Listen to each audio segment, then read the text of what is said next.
Oi, oitavo ano, tudo bem com vocês? Hoje nós vamos encerrar o segundo bimestre, tá? Com o capítulo 4 do livro, vai falar sobre o México. Ele começa na página 426, tá? Então peço que vocês acompanhem a leitura na página 426, falando sobre a localização geográfica do México, né? A parte física do México. O México tem uma área de 1.964.380 quilômetros quadrados. Sua capital, Cidade do México. De acordo com a regionalização física, o país faz parte da América do Norte. Na regionalização histórico-cultural, por sua vez, é visto como integrante da América Latina, né? Na aula anterior nós falamos que a América é dividida de duas formas: física e histórico-cultural. Física, América do Norte, América Central e América do Sul. E histórico-cultural, América Anglo-Saxônica e América Latina. E nessa divisão histórico-cultural, o México faz parte da América Latina.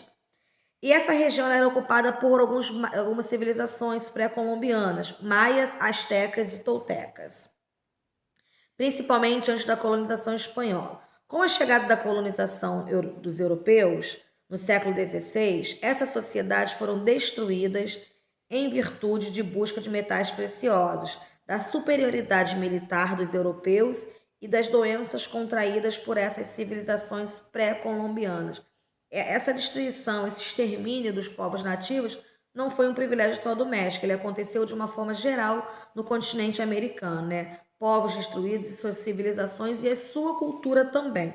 E o processo de independência do México, ele ocorreu em 1821, quando muitos fazendeiros, mineradores estavam insatisfeitos com a coroa espanhola. Então começaram a reivindicar esse processo e conquistaram sua independência porque eles temiam. Eles tinham medo que eles pudessem perder os seus privilégios em função do domínio da coroa espanhola.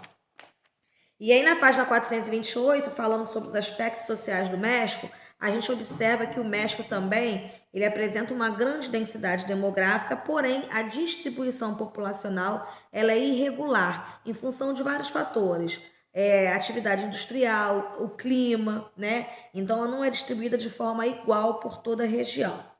A população absoluta do México é de 127 milhões de habitantes. Sua densidade demográfica é 65,3 habitantes por quilômetros quadrados.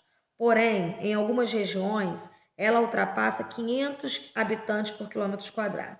Sendo assim, pode-se dizer que a distribuição da população mexicana é irregular, com maior concentração populacional nas porções centro-oriental e ocidental e planícies litorâneas, que vocês podem observar aí o mapa da página 428. Na página 429, diz assim: por dados anteriores, podemos notar que os países da América do Norte, o México, é o que apresenta indicadores sociais mais baixos. Tem uma tabela que faz um comparativo desses indicadores sociais: expectativa de vida, IDH, acesso à água potável, rede sanitária, alfabetização e renda per capita.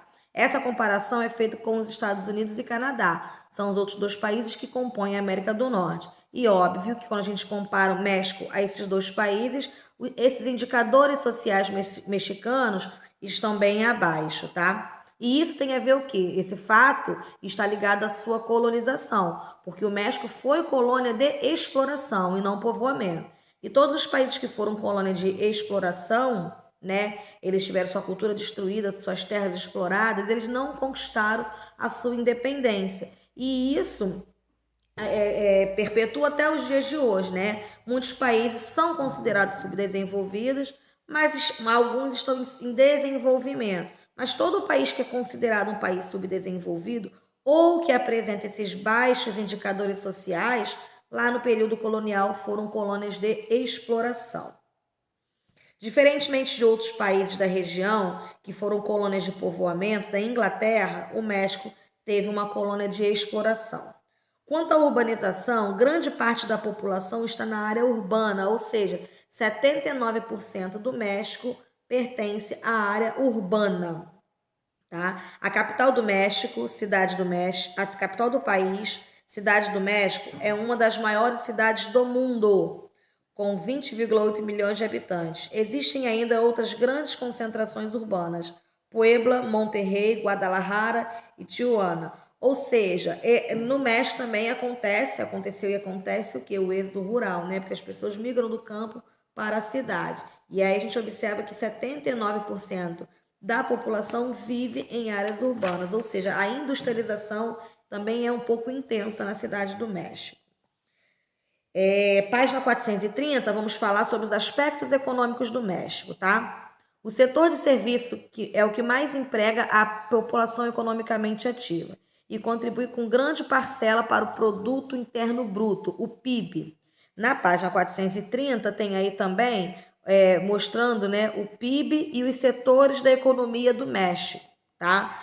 No primeiro gráfico mostra o setor primário e o setor secundário, tá? Isso em 2016. A gente observa que o setor terciário é o predominante, é o que emprega, que movimenta a economia mexicana.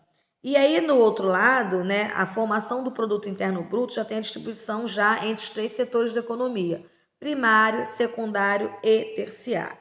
E aí, com base nesses dados desse gráfico da página 430, a gente pode perceber que o setor terciário é muito importante para a economia mexicana. Claro que os outros também têm o seu valor, porque os 3 estão interligados, mas o terciário se destaca, porque é o que mais emprega no México, e aí faz com que a economia seja um pouco equilibrada e o número de empregos também.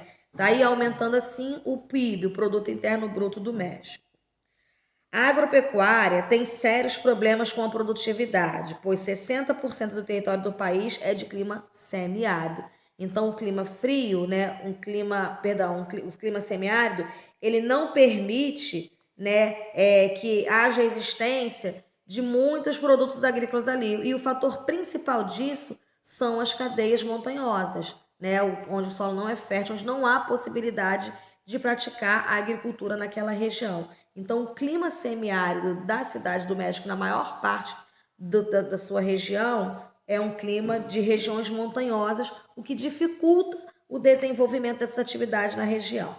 Outro problema enfrentado pelo país está relacionado à alta concentração de terras, o que limita a prática agrícola.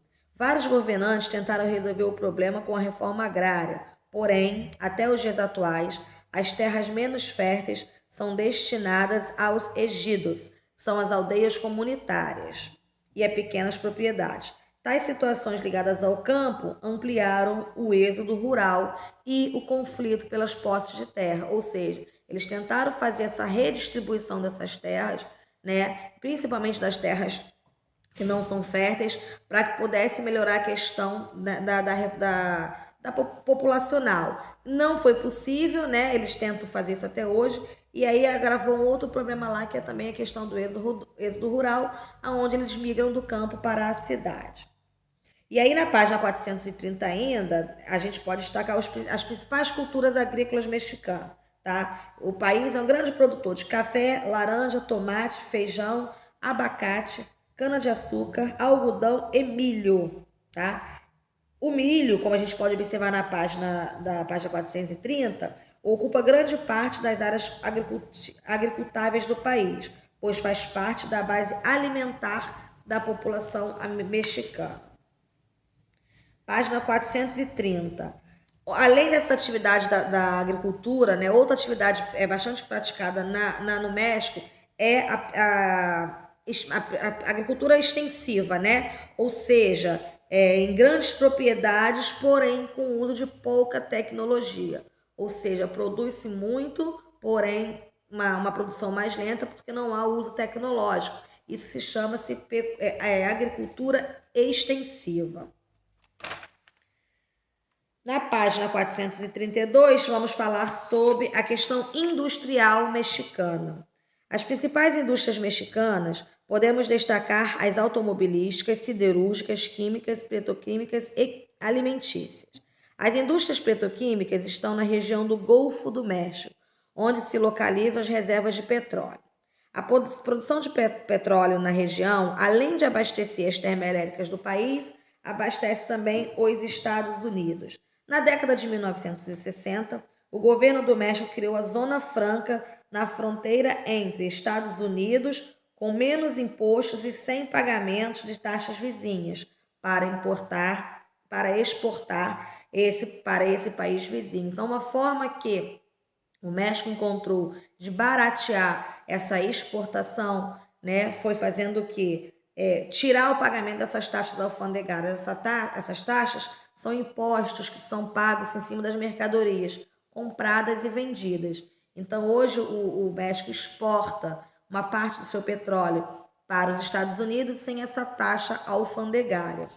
E hoje, os Estados Unidos, né, ele é um grande parceiro comercial do México, mas o problema que os Estados Unidos enfrentam muito hoje com o México é a questão das fronteiras. A fronteira mexicana ela não é tão rigorosa e tão vigiada como deveria ser. E a maioria dos imigrantes que entram nos Estados Unidos de forma ilegal, eles entram pelas fronteiras, através do México, né?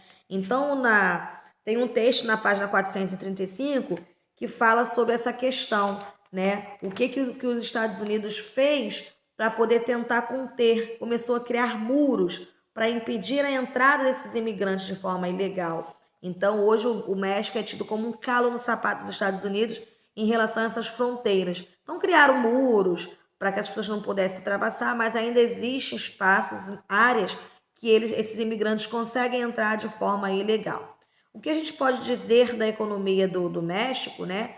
Que o México ele é um país em desenvolvimento, um país que foi colônia de exploração, um país industrializado, a urbanização é intensa, porém a distribuição é irregular. E como o Brasil e outros países da América do Sul, né, são países que estão em desenvolvimento, países que cresceram em relação à sua economia, porém não é ainda um país desenvolvido, tá bom? Nós vamos fazer a nossa videoconferência, eu vou estar explicando melhor para vocês. Façam os exercícios do livro, eu vou estar colocando mais atividades no portal, tá bom? Espero que vocês estejam bem. Qualquer dúvida, vocês podem me procurar. Trabalho no segundo bimestre, teve gente que não me entregou ainda, o prazo já passou, então vamos ficar atento à data, tá bom? E é isso. Qualquer coisa, só me procurar na escola ou no meu WhatsApp. Um beijo, se cuidem, fiquem com Deus e até a próxima.